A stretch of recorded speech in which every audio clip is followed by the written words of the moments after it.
Là, tu vas te dire, je m'en vais bien. Pour vrai,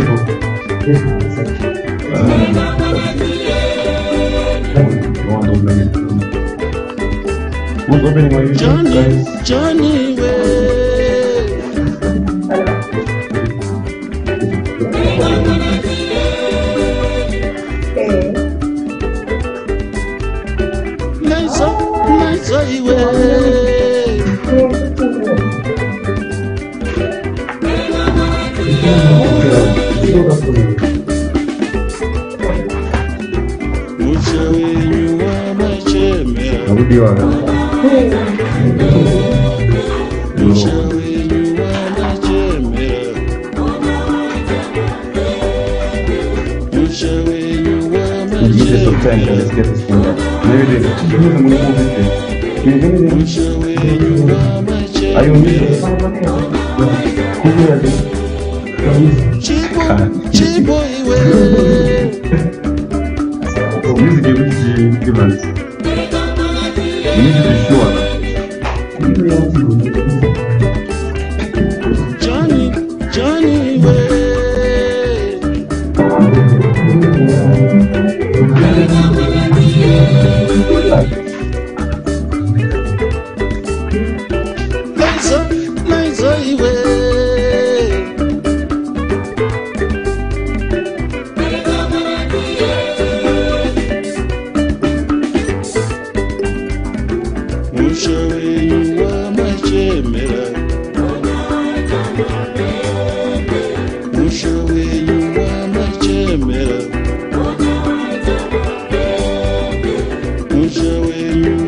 right.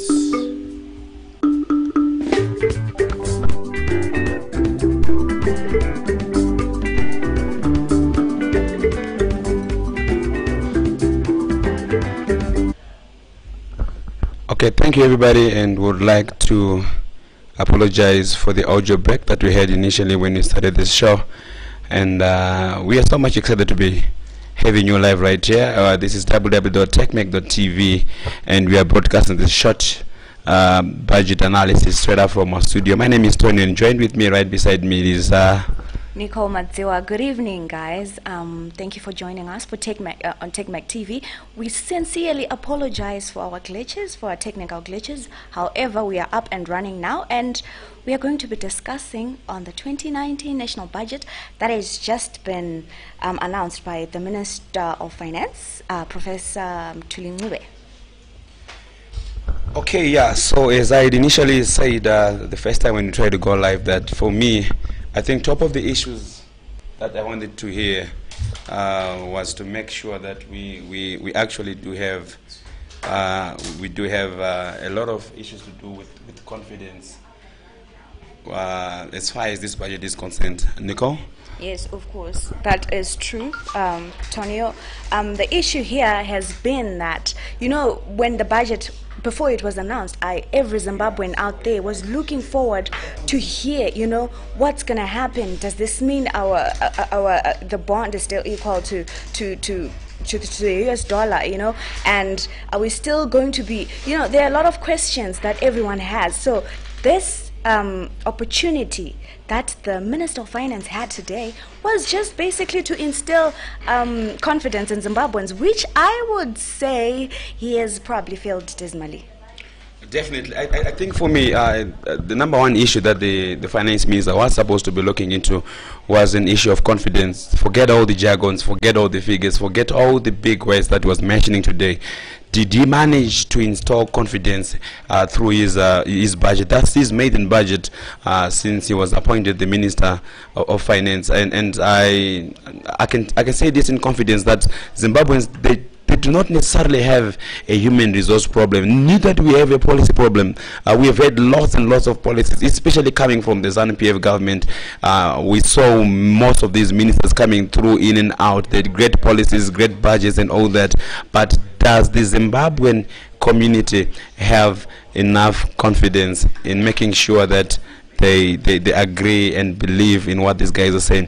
Because so long as the population does not have confidence and or they do not believe in what the minister is saying, this has serious detrimental effects in as far as turning around this economy is concerned. So for Prof. Mthuli, for me, I honestly think that he got an opportunity to bring back and revive confidence through his budget. And one of the major issues that Zimbabweans have been talking about, and that same issue that he himself also said, and he promised us that once I become, or if only the current government would work around, was the major issue of the bond note. Mthuli, he has failed to deal with the bond note issue, of which to us we strongly feel and believe that this is the biggest problem that we're having here. Zimbabwe needs to do away with the whole bond note issue, but we saw him doing a serious blunder as far as dealing with this issue. He's not dealing with it head on. The major problem that I felt he should have done, or the best way he should have dealt with this here issue, was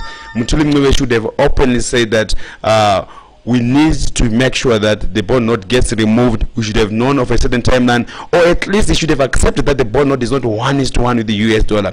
To make matters worse, he then goes on to allow people who are going to be bringing in cars and importing cars through our borders to pay through foreign currency. Yet at the same page he's saying that it's 1:1. This is a major flip-flopping and a conflict in his own policy, which also means that even Mthuli himself, he does not have confidence in the same bond note that is purportedly reported to be 1:1. That's a confidence issue. This is what Zimbabweans need to deal with. If Zimbabweans believe and have confidence in what you're doing, believe you me, you start seeing a serious change in the economic turnaround. So we are basically a country or a nation that has been driven on, or that's being run by a lot of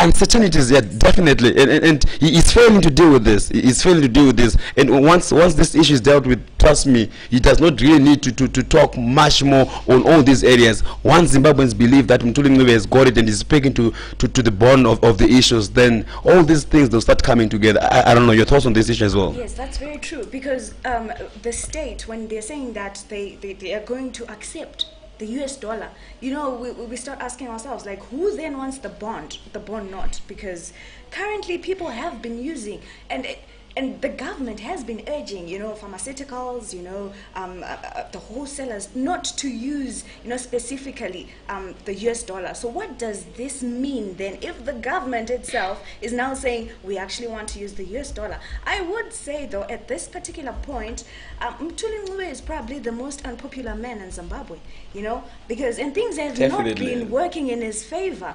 To begin with, you know, the 2% electronic tax, which people really, you know, it wasn't very comfortable. People never felt very comfortable. And then now we have this budget, which, you know, people, I think, before we heard it, what we were telling ourselves is, so what is our condition? Is it going to improve? Is inflation going to, you know, decrease with everything that he's saying? But at this point, chances are high that we're going to have double or triple, you know, in prices. Inflation is going to increase more, which is is an issue of concern, really. Like, where are we going as a country? Oh, definitely. And yes, to all our viewers who are just joining us live, only live right now on Facebook, thank you so much for taking your time to join us right here. We are having our 2 cents on the recently pronounced budget by Professor Mthuli Ncube, the finance minister, who has been speaking on an array of things as far as giving us direction with our Zimbabwean economy. And I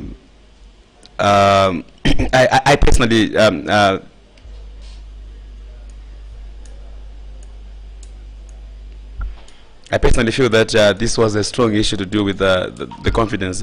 Over to you, Nicole. It was, and please, viewers, remember to tell us what you think also and how you feel about the budget. We've had quite a number of, you know, comments on Twitter. I'll read one. Just a quick one from Farai on Twitter. He's saying the silver lining is that at least the government has allowed us to unwind our sorrows with a few glasses of wine. Well, if people are not very well versed with what he's talking about, the government actually has suspended duty on imported wine. So what he's basically saying is that at least we'll get drunk and we won't have to care for our, you know, what's going to happen to us. And so tell us what you think also, and how you feel, and what you think is going to be the effect of this budget.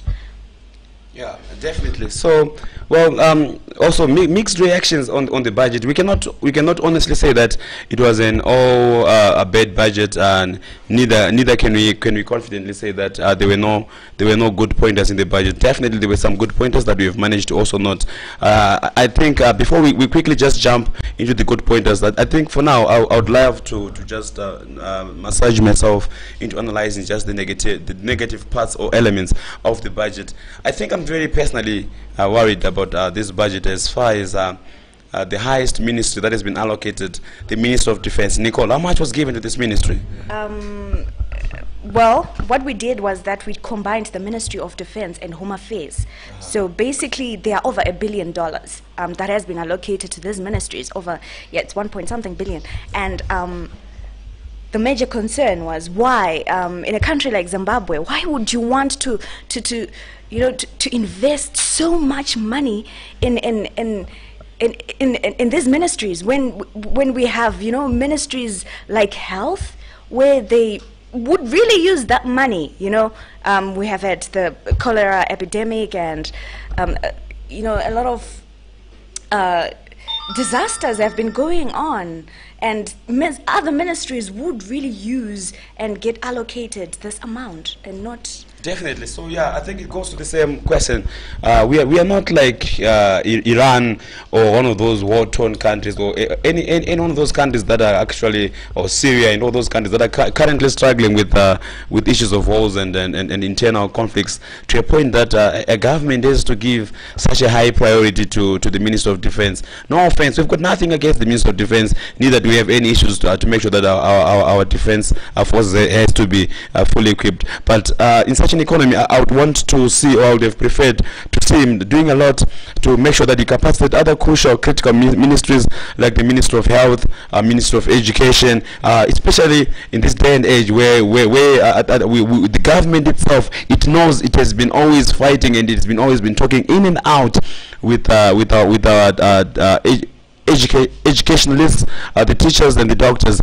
Year in, year out, every quarter they're striking because they've been allocated funds that are way below the poverty line. And when the national budget comes through, we are still seeing that the same government is giving a high priority only to arms of defense, which is a really major issue of concern. The same way they treat the paydays. Why is the government only finding it important for it to give a higher priority to the Ministry of Defense, Ministry of Home Affairs? Yet we've got other critical ministries that I strongly feel that they really deserved a better priority. I think if I wasn't truly there, I would have wanted to change the script here. Year in, year out, since the first ever ZANU-PF minister has been running this country, we have always had a higher priority only on the defense, the military, the police, and the intelligence. And this is a first priority against all other ministries. I would strongly wanted to see a paradigm shift, and we move towards more productive sectors. Not to say that the military or the defense is not productive, but I'm saying in this age where we are saying Zimbabwe is open for business, and the president has already articulated that we need to be in a transitional process that then kickstarts our economy. But the budget is not speaking exactly like that. The budget is actually pronouncing other things to say, okay, how best do we defend, how best do we maintain our territory, how best do we make sure that more people who have been more loyal to us are given a higher priority. For me, I would have expected to see the other side of that. Nicole? That is true. So in terms of figures, the allocation to the Ministry of Higher and Tertiary Education is 380 million, and in the Department of Health, the Ministry of Health, that is, there is 694 million. And like you said earlier, there are areas that, they have actually allocated quite, money that is actually sufficient, like the Ministry of Primary and Secondary Education, which has received 1.1 billion. That's huge. Wow. That's so huge. That's good. I will give that to Professor Mtulingwe. That was really good, because as a sector. What's your thought on that? What's the rationale? I'm just trying to understand. What do you think was in his head when he was giving such a big allocation to the Ministry of Primary and Secondary? Why would that be the third most important ministry? Well, I wouldn't know. Well, primary and I wouldn't know really what was going on in his head. I don't know at this point. Only what was going on in the minister's head when he was allocating such a budget? Callers, viewers, we're going to open up our lines where we would want you guys to actually join us live, where you get to actually call through. I will give you a URL how to call through. But yeah, we've just posed the question here. What was going on in the Honorable Minister's head when you allocated the Minister of Primary and Secondary? We're not saying it's less important, neither we're saying it's more important, but we're just asking, okay, what do you think could have been the rationale? Let's talk about other ministry quickly through, if you can just give us a rundown of how he also allocated the other ministry for the benefit of those who may have missed the full budget. How did the minister allocate the full budget towards all the other ministries? Nico? Okay, so first of all, we're going to start with the Ministry of Youth. That has been allocated 53.5 million, and the Ministry of Agriculture, which has been allocated 989.3 million. Ministry of Local Government, 179 million. Primary and Secondary Education, 1.1 billion. Sorry. Higher and Tertiary Education, 380 million, and Health, 694 million. Public Service, Labor and Social Welfare, that's 81.2 million. And Ministry of Mines, 15.4 million.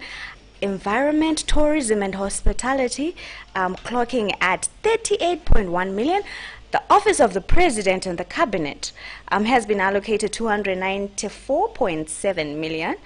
The Ministry of Justice, Legal and Parliamentary Affairs with 155 million.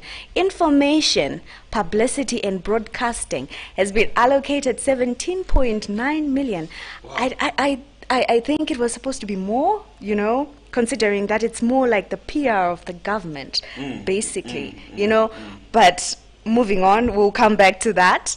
I think we also need to do a quick pie chart so that we quickly just see from a diagrammatic point of view what percentage of the whole share did each and every single minister manage to get. You can go ahead. Okay, and so I was by Ministry of Information, yes. Finance and Economic Development, 330.5 million. Constitutional Commissions, 38.5 million. Foreign Affairs, 56.1 million.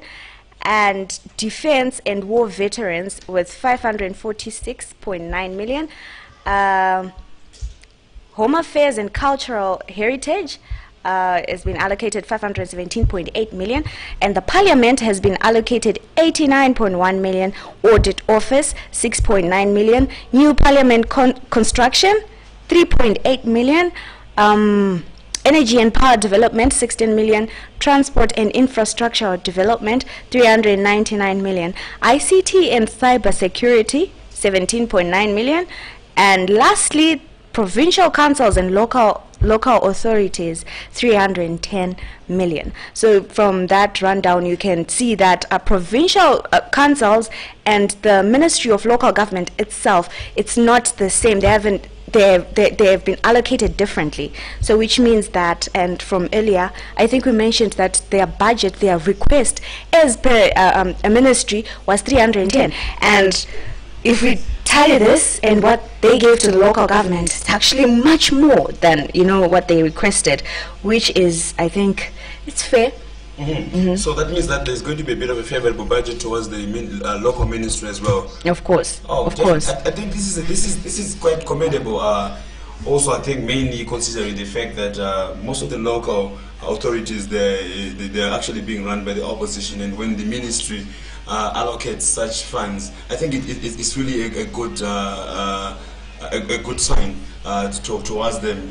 You know, we are recently coming in from a time when we had many people literally dying out of lack of medication or treatment from cholera, and the government has done quite a good thing to make sure that at least it allocates quite a big chunk towards the local authorities as well. That's supporting, and above all, these local authorities also, they remember they also create their own revenue through their own taxing systems that they've been running. So that's the plus there. I wanted to talk about the plus last.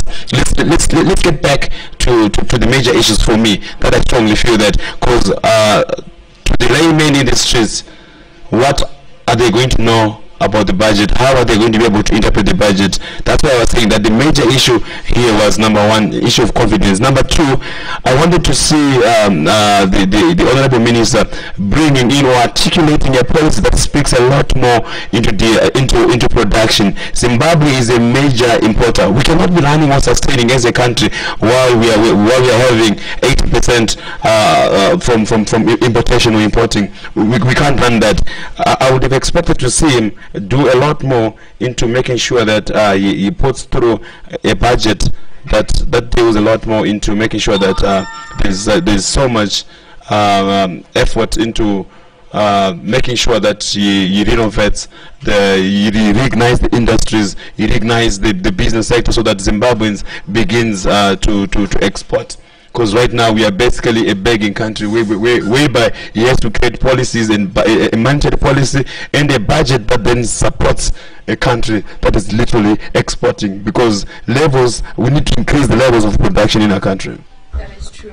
That is true, and we'll also maybe we can go and check our comments, what our viewers are saying, so that they can also be part of the discussion. Just a second, let's check on what our viewers are saying. But meanwhile, Okay, so we have a comment from King Axie. So King Axie is saying that these people have no clue on what has to be done, period. Expect an increase in the prices of basic commodities. Right, and then Nigel Enoch says primary and secondary education is the foundation of all tertiary education. You simply need a good foundation for a hold up. I think he's also trying to respond to the question that we asked, what was going on in the head, in his head when he announced such a big budget. The question did not literally mean that we were attacking his decision. No, the question was saying, let's share, let's contribute, let's have our various points as far as what do you think was going on in his head when he announced such a budget. I also agree, but I strongly feel that still in the education sector or system we do have a big problem where we have I think we've got less than 13 state-owned universities in Zimbabwe, and we've got about less than 8 private universities, and this creates a serious bottleneck whereby we are seeing hundreds of thousands of people who will then be forced to take maybe another tertiary or higher tertiary course, not because they didn't want to go to any institution of higher learning or take a degree program, so to say, but obviously because of the bottleneck. I strongly feel that the government should have or must have prioritized issues of making sure that we've got more of these universities, specifically state-owned universities, because that's the role of the government. We do not have universities anywhere outside Norton going all the way down. I think the next university comes through only in Gweru, that's MSU. Of course there were plans, or there was talk around having a university, an MSU university as well in Kwekwe. But now I think we should have done a lot more. Commendably, yes, we've got a university in Chinwe, but that's another direction going through. How many more Zimbabweans who would have wanted to do degrees? We pride that Zimbabwe has got the highest literacy in Africa, but still these people are bottlenecked, not because they wouldn't want to have a high learning qualification, but because of the system itself. It prunes you down so that you are not able to literally qualify or have the best position, because we've got fewer universities as well. So I would have wanted to see another gesture towards the high and tertiary to make sure that at least, yes, in as much as we are building well on a foundation, we also need to take care of the high and tertiary institutions. That's where these people are going to go after we nurture them from the primary and secondary school. Where do they go? So would you have preferred if the Ministry of Higher and Tertiary Education had been allocated more, slightly more, than what they have been? Definitely, that's my point. I strongly feel that not just slightly more. I would have expected maybe a double budget for the higher and tertiary, because these institutions we are under siege. The bottleneck is serious. The ratio of people who are studying primary, secondary against the ratio of people who are actually going through for their degree programs, I think it's alarming, and especially for a Zimbabwean population or in the Zimbabwean environment. We all know that many people are actually going through all the way to the Form 4 A level, and then what happens after that? Why are people because there's nothing wrong for anybody to take a tertiary, a higher tertiary qualification, or a skilled worker. There's nothing wrong with that, but that has to come out of choice to say, well, because of the kind of a career that I'm pursuing, I have to go this way. But people shouldn't be forced down because there's a serious bottleneck in the system, which the government has not done anything towards. That's how I strongly feel. Okay, all right. Right. So remember, Enoch is probably, he will come back to us in a bit. So continue, please, guys. Tell us what you think, and so that this conversation. We are not financial experts. Basically, what we're just going to be doing is we're just opening up a conversation. We want to talk to you guys through the comments. Through the comments, we want to understand and also get to share opinions with you guys, our viewers, on this recently announced budget. For me, I think I spoke on two matters. Number one, the issue of confidence, which I strongly feel that Mtuli has wasted the chance to make sure that he revises this issue of confidence. He works around it to make sure that Zimbabweans at large, they regain confidence in what he's doing, because the layman on the street speculates. Zimbabwe is built on speculation.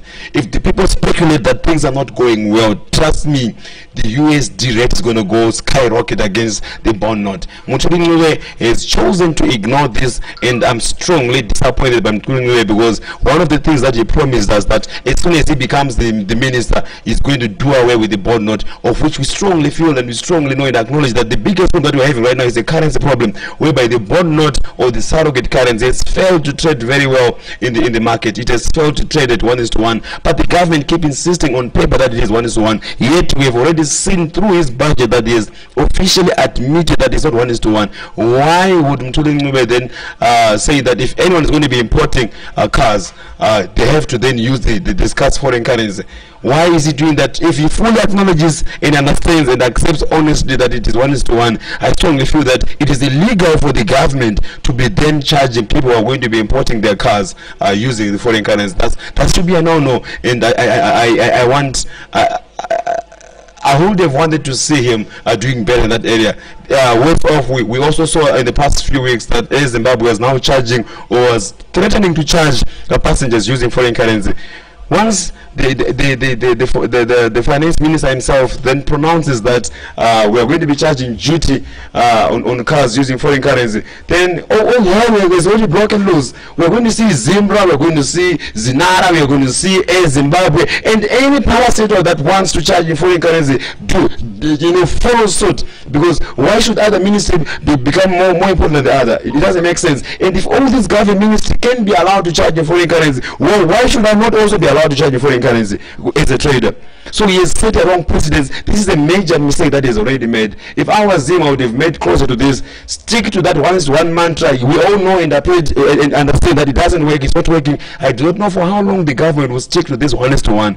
This has been a lie that we've been living in, and it doesn't work. And I know he's going to strongly believe the government, because they've also managed to sustain, or they're trying to sustain, the 1:1 when they're also importing the fuel, and they're trying to suppress the fuel price. But it's a lie that you cannot continue over a long time. What you're going to be seeing is, you're going to be seeing that fuel is going to jump highly, maybe by 100% the price once they give in, because they cannot sustain to give us fuel at 1:1 when we all fully know that they're not buying the fuel at 1:1.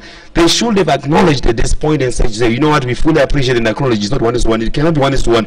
Let's then accept the market, or allow the market to define what is the actual rate that we can actually run as a country. If they officialize the 1:4 rate, for example, then we have to start making legal remedies that then fixes us to have our own currency that starts to trade at that. And of course, then the bigger question is, what are we going to be trading, or what are we going to be exporting as a country? That is going to also make the 1:4 rate going to slump deeply, because still you cannot then trade if you're not a producing country. That's the biggest problem, and that's the second thing that I spoke about. Mutulingwe should have made sure that in his budget he specializes and he puts so much effort into making sure that Zimbabweans become a producing country, and makes a budget that sustains and supports that notion, to say how best are we going to be a producing country. Because if you're not producing and you're also using foreign currency, that's a disaster. It's a time bomb in waiting. They can try as much as they want to hold on, but they will not hold on any longer, because you can't be importing foreign currency at 1:6, and then you give it to people at 1:1, and then still you keep on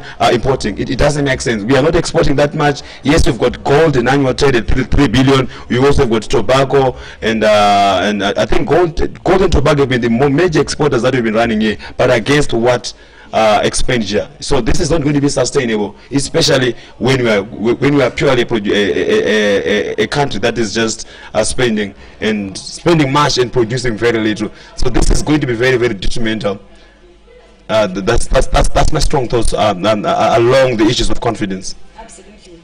And what the government has just done is to basically leave to the black market to determine so that what is going to happen. Is the $1 going to be tomorrow? Is it going to be to 8? Is it because they are denying. They are being sort of like passive aggressive, like, I'm not going to say anything, but you're not supposed to say something. But yeah, so that's basically what's going to do. And we are we are the ones to suffer and to really feel the heat when it comes down to who feels the effects of this of the government keeping quiet and not addressing some of these issues. They can't afford to be quiet.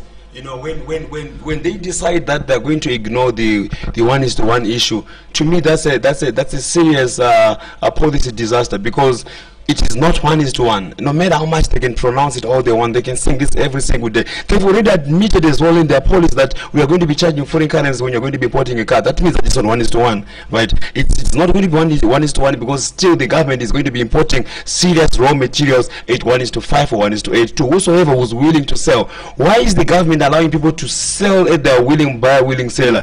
I think they've actually missed an opportunity to actually get a fixed rate where we can actually trade as a nation. Then we actually know if it means it's a case of actually revising our national budget against the new rates, that would have made sense. Then we fix our economy on production to say, okay, how best are we going to be able to sustain the 1:4? What are we going to be doing?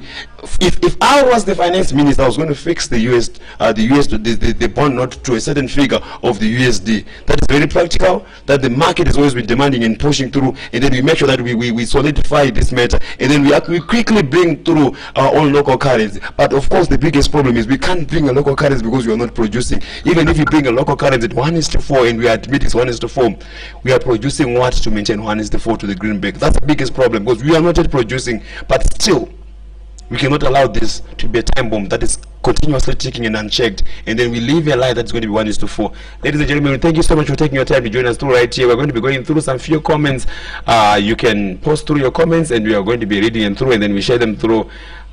This is officially our first live show straight up from our studio. We are going to be talking and analyzing what's going on through. Because of time, we're going to be checking through our comments. If there are no any comments that are coming through, we're going to be just calling this a wrap in the next few minutes. Before we close through, I'll give it back to Nicole for your last few words, your thoughts on this budget, just before we call it a wrap. I would say that this budget is like bittersweet, you know, it's but mostly bitter and like less sweet, because most of the things that have been said, they're not really beneficial, you know. Like we said earlier, personally I'm not an economist, you know, so if you tell me the jargon that you're probably gonna do this and that, I'm not mainly concerned about that. What I want to know is my money, what is my money, what is the value of my bond notes, the one that is in my EcoCash at this point? What is it gonna buy tomorrow? You know, it doesn't make sense that I wake up tomorrow and I have to buy bread for something like $3, you know. It doesn't make sense. So that's what I want to know, and that's the confidence that we were talking about earlier. So I would say though, for me it was mostly bitter, yes, and there's bitterness and there's just confusion, and then there's sweetness at the end, I guess. But I would though, it would be very biased of me not saying that there were certain aspects that were good on the budget, like the allocation of the 1.1 billion to the Ministry of Higher and Tertiary Primary, sorry, that was the Ministry of Primary and Secondary Education. That was really good. And also the Ministry of the local government, the Ministry of Local Government, that was also good. That was quite well. So those are some of the highlights that I loved about it. Yeah, definitely. I think there were some few takeaways. I think where you also had to reduce or remove duty on things like sanitary pads. Of course, we saw the women applauding all that. In this day and age, I would have also expected him to do the same thing that his predecessor did, completely removing duty also on ICTs and ICT equipment, so that we make sure that we center our economy on developing via ICTs and technology. You know what they say, that a 10% growth in ICT directly moves 0.1, is directly proportional to 1% growth in the national GDP. But we completely ignore this fact, and we cannot grow our ICTs if we've got duties on ICTs, because they're always a hindrance. You know, the government cannot create more money by milking its own. People are already struggling through. I would have expected him to open more gates and making sure that he removes most of these restrictive measures that would have seen most Zimbabweans coming through, going out there. Yes, we are going to be literally buying and importing using the hard currency, but it's also key to stimulate the economy, because the economy hasn't been moving.